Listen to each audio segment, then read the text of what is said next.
Yogasanas are very common in our modern age. It is now a fashion tube by saying I am going to yoga and I can stretch this much.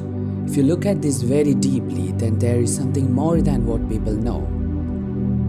Yoga Sutras is one of the most ancient texts on yoga, and it is not written by a normal man, but a siddha yogi. And he was not a normal siddha yogi too, but he is one among the 18 most powerful siddha yogis who attained all the supernatural powers, or siddhis. So this book is strong enough to know the purpose of doing asanas and the fruit it brings. Yoga Sutra is a pack of powerful 196 sutras, and it envelops under the head of 4 chapters. In the second chapter of Yoga Sutra, from Sutra 46 to 53, is wholly designed for hatha yoga. 46 to 48 are for asanas and 49 to 53 are for pranayamas. Now we will have a look from Sutra 46 to 48.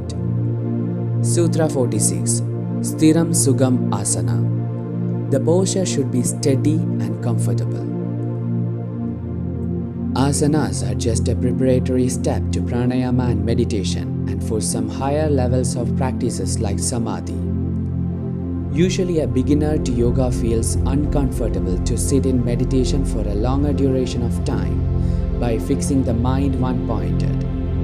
Whenever the body brings a certain kind of disturbance, then the mind wanders around in the pain of discomfort what the body feels. When the body shows some indication of discomfort and the student forcefully sits for meditation, then it brings a lot of disease physically and mentally, rather than progress in yoga. So is the importance of yoga asanas. After practicing it for a considerable period of time, then the body will never be a burden for the higher levels of practices like dharana, dhyana and samadhi. So an asana or posture should be sthiram, steady, or for a long duration of time, and sugam, comfortable. Sthiram Sugam Asana means steady and comfortable should be the posture.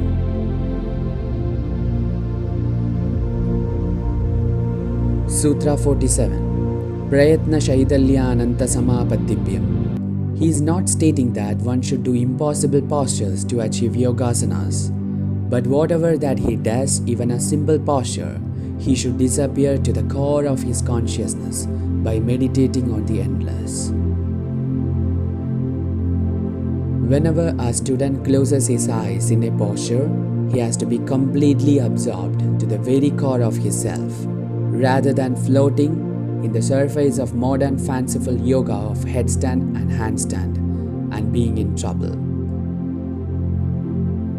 This sutra states that whenever you do a posture with effort, you have to disappear with intense devotion and patience by meditating on the endless, or in other words, the supreme consciousness.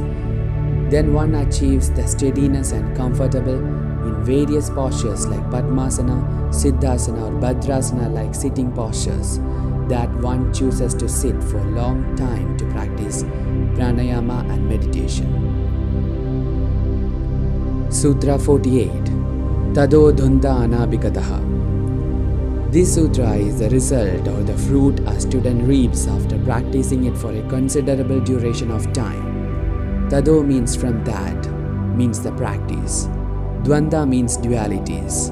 Anabhikataha means cessation of disturbance.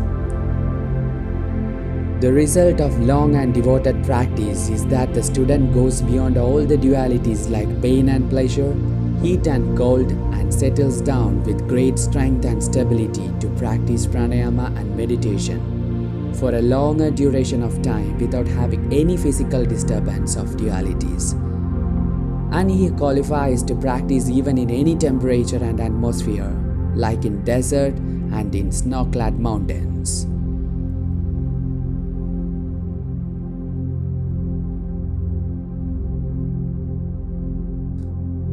Summary.